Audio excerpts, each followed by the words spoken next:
Last Thursday on the show, we talked to John Jay College of Criminal Justice professor Mike Isaacson, who's got a side gig as an anti-fascist organizer, whatever that is. Since appearing on this show, Professor Isaacson has been suspended by school administrators after people noticed a tweet he wrote in which he said it was an honor to teach, quote, future dead cops.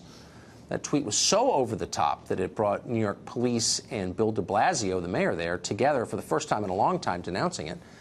Having known the sting of unemployment, we never root for anybody's firing, even in this case, but it is worth asking the obvious question, who hired a nutcase like this guy in the first place? Why was he teaching kids?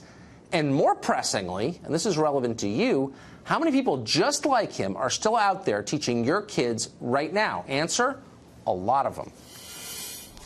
Well, despite the existence of people like Professor Isaacson, and despite now routine violence in cities like Portland, Berkeley, CNN's Don Lemon suggested that Antifa is a fever dream invented by us. Watch. His obsession with Antifa, I don't understand. He has an unhealthy obsession with Antifa, and maybe it's because Fox News. I watch Fox News, and I've been watching Fox News for years, but lately they are obsessed with Antifa and with stories about race and pitting. Is the president being manipulated by Fox News on these stories?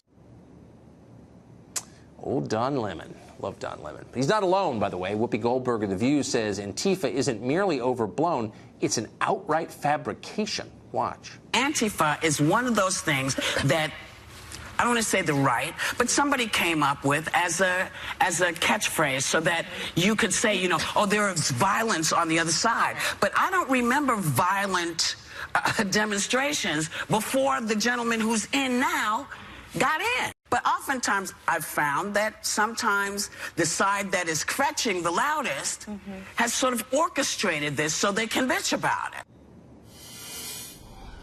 Who watches that show? Well, to help us sort out what is real and what is fake, what's a Potemkin protest group, we're joined by townhall.com senior columnist Kurt Schlichter.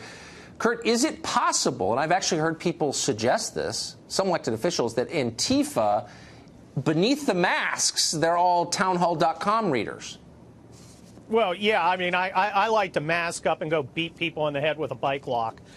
No, really, it's all an illusion, Tucker. You're pulling the strings on the president. You're convincing him that there's not really crowds of little junior anarchists and angry suburban rich kids acting out their fantasies on our streets. No, it's all an illusion. And look, I've had run-ins with Don Lemon in the past, and after listening to what he said, you know, you always have to wonder, has Don been drinking again? And after hearing him say that, I'm kind of hoping he has, because that's the only possible explanation for that string of words that was so transcendently stupid that my head's still spinning. I don't know if I can drive home.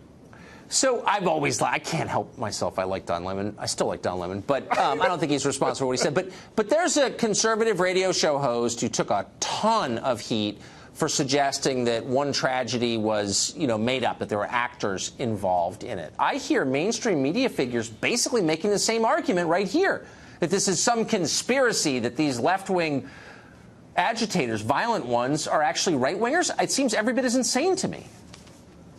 Well, I think it's right up there with fire can't melt steel as the kind of idiotic insight that makes me want to completely redo our education system from K all the way to graduate school. I mean, how dumb do they think we are, Tucker? I know how dumb they probably think the people who follow them are, and they're right. But how dumb do they think us normal people are? Oh, do they think we really don't believe that these guys are doing this? And you're absolutely right about our education system. What do we think is going to happen when you turn it over to lunatics? Kurt, thank you for that. I appreciate it.